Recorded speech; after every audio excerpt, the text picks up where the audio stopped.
হ্যাঁ, world cup তো একদম নাকের ডগায়।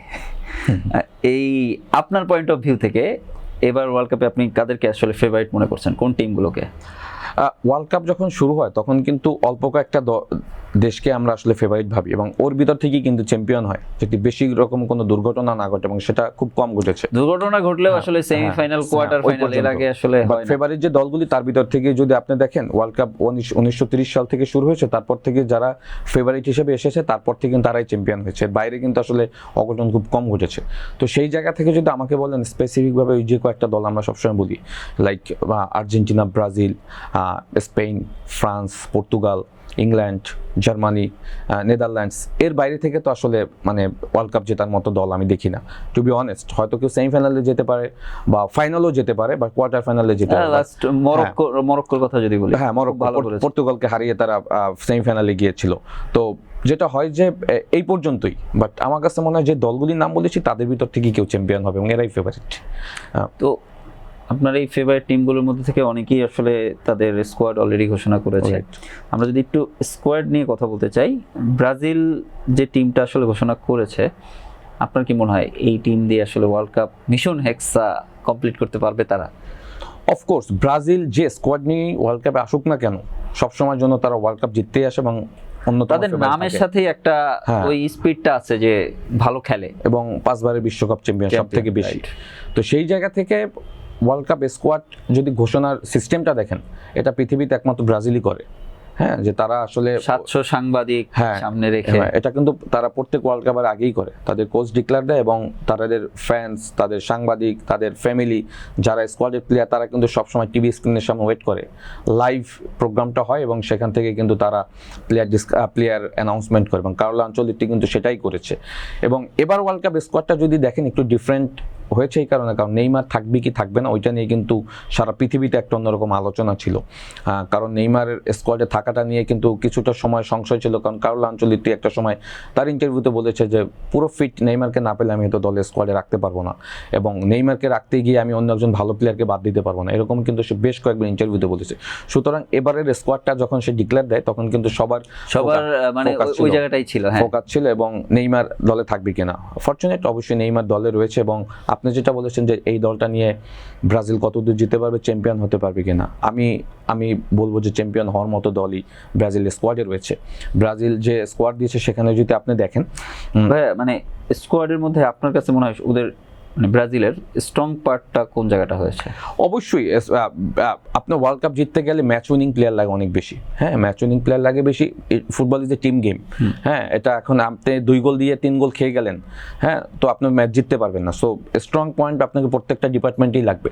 আপনি যদি গোলকিপারে দেখেন, হ্যাঁ, এখানে এলিসন, বেকারের মতো গোলকিপার রয়েছে। হ্যাঁ, সুতরাং এবং ডিফেন্ডাররা যদি দেখেন, হ্যাঁ, আর্সেনালকে চ্যাম্পিয়ন করেছে Gabriel Marquinhos, Paris Saint German আপনার চ্যাম্পিয়ন্স লিগ ফাইনাল খেলবে, এবং ওদিকে কিন্তু লিগ 1ও জিতেছে। সো এই ধরনের দুজন সেন্টার ব্যাক কিন্তু আপনার দলে রয়েছে। মিডফিল্ডে যদি দেখেন, আপনি ক্যাসিমিরোকে রেখেছে, হ্যাঁ, খুবই এক্সপিরিয়েন্স। গেমেরেস রয়েছে নিউক্যাসেলের, দুর্দান্ত মিডফিল্ড প্যাটার্ন রয়েছে। সামনের দিকটা যদি দেখেন, নেইমারকে ইউজ করবে কিনা, নেইমারকে যদি ইউজ করে তখন হয়তো সলিড দুজন হোল্ডিং মিডফিল্ডার রাখবে, গেমেরেস এবং আপনার ক্যাসিমিরো, এদেরকে রেখে কিন্তু নেইমারকে সামনে যদি রাখে, সামনে যদি দেখেন আরও কত ইম্পর্টেন্ট প্লেয়ার আছে, ভিনিসিয়াস জুনিয়র, রাফিনিয়া। আমি এটা বলতেছিলাম যে রাফিনা আর ভিনির মতো দুইজন প্লেয়ার আছে, পারফর্মার। হ্যাঁ, সো এখানে আবার একটু আছে যে আমি সোশ্যাল মিডিয়ায় অনেক ফ্যানদেরকে বলতে দেখছিলাম যে এরা আসলে ক্লাবেই ভালো করে, টিমে লাস্ট কিন্তু এদের খুব একটা ভালো কম্বিনেশন পাওয়া যায়নি। সো এই চ্যালেঞ্জটা কি মোকাবেলা করতে পারবে? মেইন চ্যালেঞ্জ হলো কার্লো আনচেলত্তির চ্যালেঞ্জটা এরকম। আপনি যদি দেখেন আসলে কোন ফরমেশনে খেলবে, নেইমারকে খেলাবে কিনা।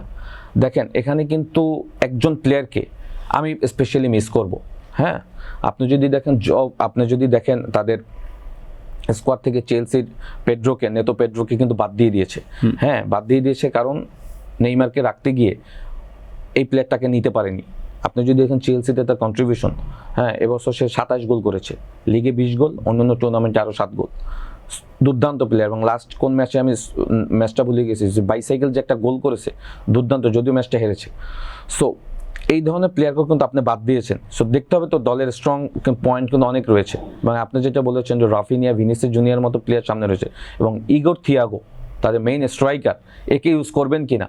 সো মেইন চ্যালেঞ্জটা কিন্তু থাকবে আপনার কার্লো আনচেলত্তির। আপনি নেইমারকে ইউজ করতে গিয়ে কি আপনি স্ট্রাইকার পজিশনে ইগোর থিয়াগো খেলাবেন কিনা, বা 4-3-3 ফরমেশনে আপনি 3জন প্লেয়ারকে খেলাবেন কিনা, রাফিনা, নেইমার জুনিয়র এবং ভিনিসিয়াস জুনিয়র।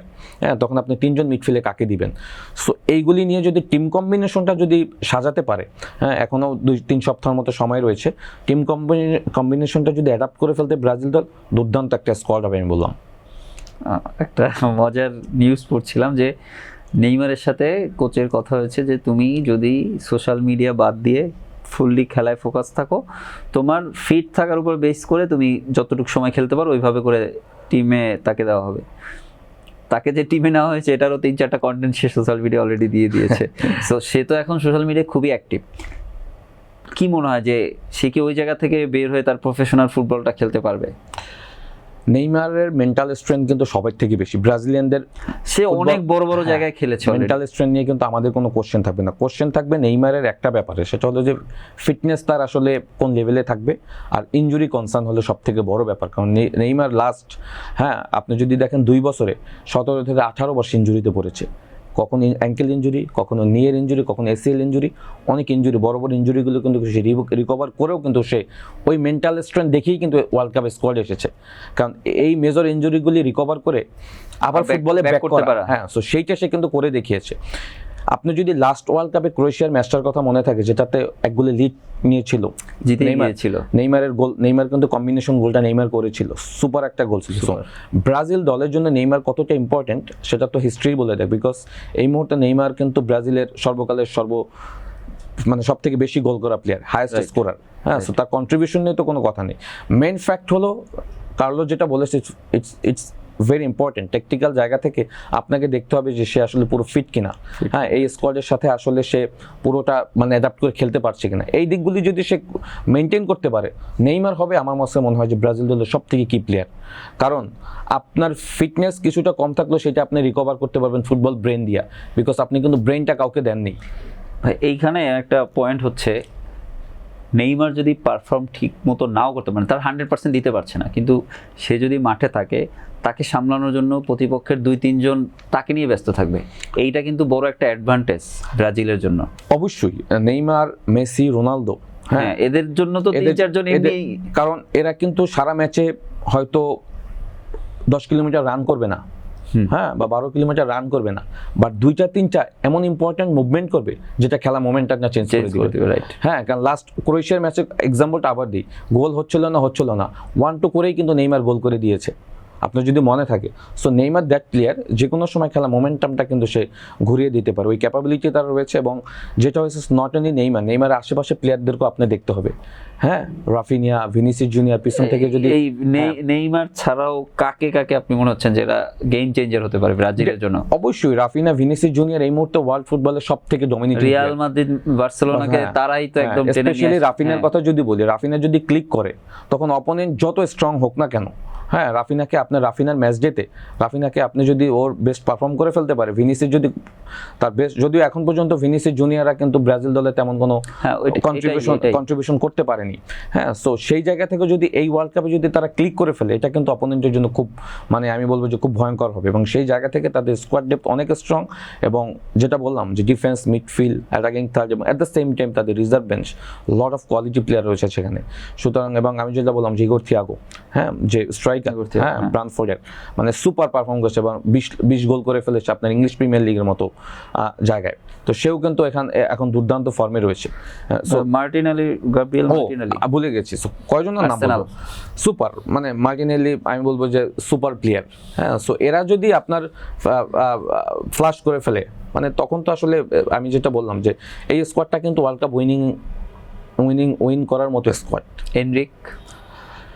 এনরিক এখন একটু চিন্তার বিষয় আছে, মানে এইখানে আমি আপনার সাথে মানে একটু ডিফেন্ড করি। মানে কার্লো যখন স্কোয়াডটা দিয়েছে, এনরিকে তো রিয়াল মাদ্রিদ ওকে লোনে দিয়েছে, হ্যাঁ সো যেটা হয়েছে যে এনরিকের থেকে ওই যে আমি বললাম যে হ্যাঁ আপনার এখানে যদি পেড্রোকে সে যদি নিতে পারতো এটা আরও বেটার হতো। সে কার্লো আনচেলত্তি ডেফিনেটলি তার প্ল্যান থেকে সে করেছে, বাট এনরিক হয়তো ম্যাচ উইনিং প্লেয়ার বা গেম চেঞ্জারও হতে পারে, কিছু কিছু মোমেন্টে।